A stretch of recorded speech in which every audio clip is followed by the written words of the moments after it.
স্মৃতি কলমে ভূমি।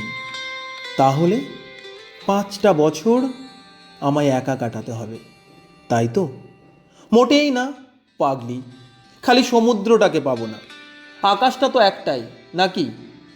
কিন্তু দূরত্ব, চাঁদ তো আমাদের থেকে কত দূরে থাকে। আমরা কি তাকে ভালোবাসি না? লেখক লেখিকারা চাঁদ নিয়ে কত কবিতা লেখে বলতো। কোথায় চাঁদ, কোথায় আমি? তুই তো আমার চাঁদই, আমার জীবনের একমাত্র জ্যোৎস্না তো তুইই আনিস।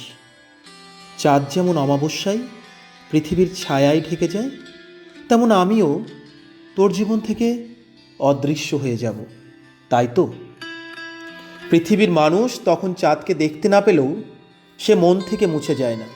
তবে হ্যাঁ, পৃথিবীর মতো আমাদের মাঝে কেউ আসবে না, বুঝলি? আমার বড্ড ভয় করে। চুপ, যা তোর তা তোরই থাকবে। তার থেকে বড় কথা, এই ডান পিঠে মেয়েটার থেকে কেউ কিছু ছিনিয়ে নেওয়ার সাহস পাবে?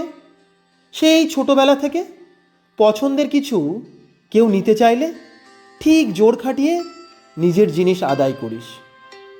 তুই তো জানিস আমি মানুষ ছিনিয়ে নিতে বা জোর করে আটকাতে পছন্দ করি না। উফ, খালি সিরিয়াস হয় মেয়েটা। চল ওই পাশটায় যাই, একটু নির্জন।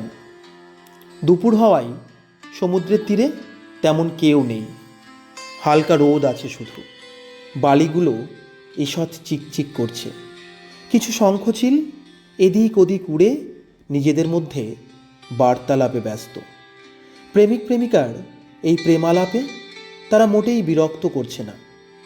তা তুই হঠাৎ আজ শাড়ি পরেছিস, তাও সাদা, আবার ঠিক করে সামলাতেও পারছিস না। একজনের সাদা রং পছন্দ, তাই। তুই চাঁদ সেজে আসবি আর আমি বললেই দোষ? নতুন জায়গায় যাবি আর এইসব শিখছিস? চল, জলে পা ভেজাবি।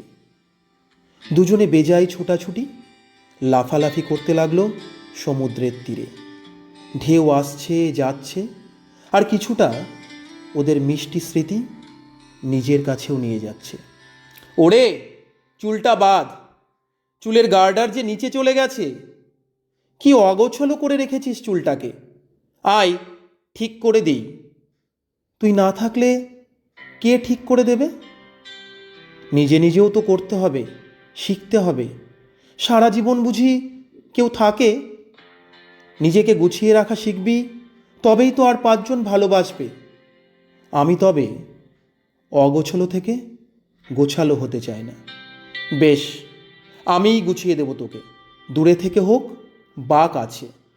আচ্ছা, আমাদের সম্পর্কটা ভেঙে যাবে না তো? যেভাবে সমুদ্রের তীরে বসে বানানো বালির ঘর ভেঙে যায়, সেভাবে?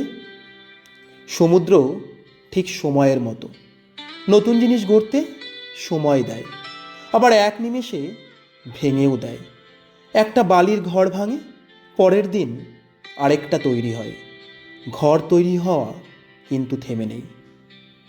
আমার মন ভেঙে যাচ্ছে, আবার বানিয়ে নেব। হ্যাঁ, সমুদ্রের তীরে বালির ঘর বানানো মানুষগুলো হয়তো পাল্টায়, কিন্তু আমরা বদলাবো না। আমিও তবে অগোছালোই রব। সংসার শুরু করলে না হয় একটু গোছালো হব। বছর পরেও আবার চাঁদ সাজবি, কথা দে। তুই 50-এও আমার হাতটা ধরে হাঁটবি। আর পারলে কমিয়ে নিস মাথার ওই স্থূলত্ব। কেন যে বুঝিস না, রেখা ছাড়া দিগন্তের নেই অস্তিত্ব। প্রেমিকা হাত রাখল তার প্রেমিকের হাতে। চলে যাওয়ার সময় আপাতত শেষবার ঢেউ এসে লাগলো তাদের পায়ে। ঢেউ নিয়ে গেল বেশ কিছু স্মৃতি। পুনরায় তারা ফিরে আসলে যেন এই ঢেউ ফিরিয়ে নিয়ে আসে সেই সমস্ত স্মৃতিগুলো, অতি অবশ্যই উপহার হিসেবে। ধন্যবাদ।